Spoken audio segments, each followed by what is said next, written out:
So when Ghana realized that xenophobia was brewing in South Africa, in fact, one Ghana national became a victim of xenophobia in South Africa. The video is actually circulating online. It is quite, embarrassing that a lot of people are denying xenophobia in South Africa, yet it's written all over. Look at social media. Social media videos, they are not AI videos, they are videos emanating from what we see on ground. We've been witnessing xenophobia, especially in KwaZulu-Natal as well as in Johannesburg. And those who are leading this, in fact, have vowed to continue, and we see some actually provinces embracing such. So Ghana decided to take this matter to the African Union. I think it's a matter that has to be pondered around, because this is not the first time xenophobia has actually happened in South Africa.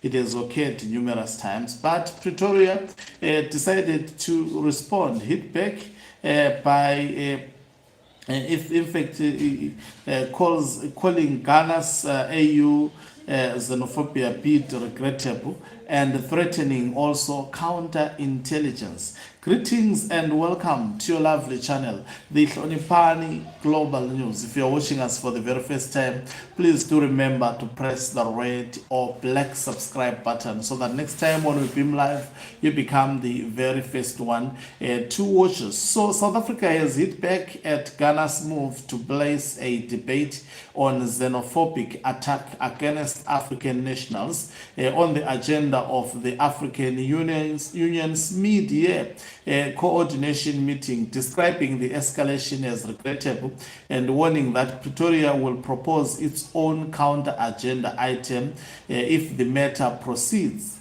In a media statement issued on Friday by the Ministry of International Relations and Cooperation, South Africa acknowledged Ghana's formal request addressed to the AU Commission Chairperson for the upcoming summit in Cairo on June 24, 2026, to take up what Accra calls xenophobic attacks in the Republic of South Africa against African nationals. But Pretoria pushed back firmly, saying it finds Ghana's decision to escalate concerns about irregular migration to the African Union regrettable, given what it described as ongoing diplomatic engagement between the two countries at ministerial level.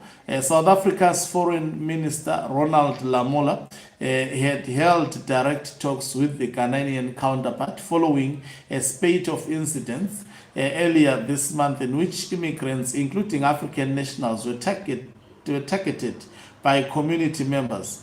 The government said it moved swiftly to condemn the confrontation and directed law enforcement to act. Pretoria also disputes claims circulating on social media that Ghanaian and Nigerian nationals were killed during the unrest.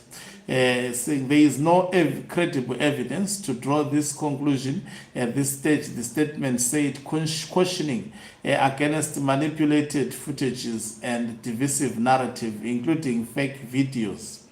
Should the AU nonetheless place the matter on its agenda, South Africa said it will counter by proposing a debate on the push and pull factors of migration, including good governance, rule of law, and democracy, a framing widely read as redirecting scrutiny towards the governance failures in original countries that drive irregular migration.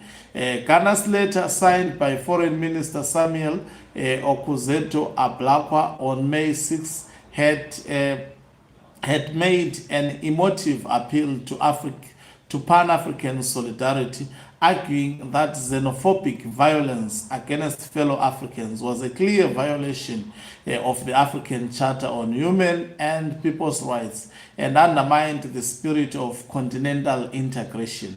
Ablakwa invoked Kwame Nkrumah's vision, writing that Africa's emancipation can only be achieved when Africa unites, and that the aspiration begins with a collective resolve to ensure that no African is dehumanized on African soil. Ghana called on the AU to establish a fact-finding mission to examine the root causes of xenophobic violence in Africa, strengthen monitoring mechanisms, and facilitate dialogue and reconciliation initiatives. South Africa's response reframed the issue as an immigration management problem rather than a xenophobia crisis. The statement noted that South Africa hosts approximately 3 million migrants, 90% from the African continent, making it largest host of African immigrants in the world.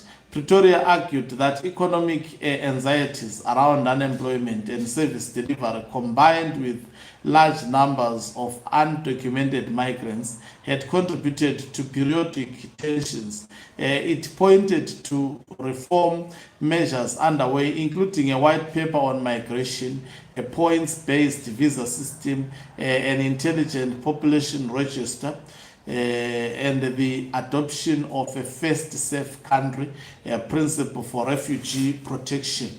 Since April 2003, the Border Management Authority has deported 500,000 people, the statement said.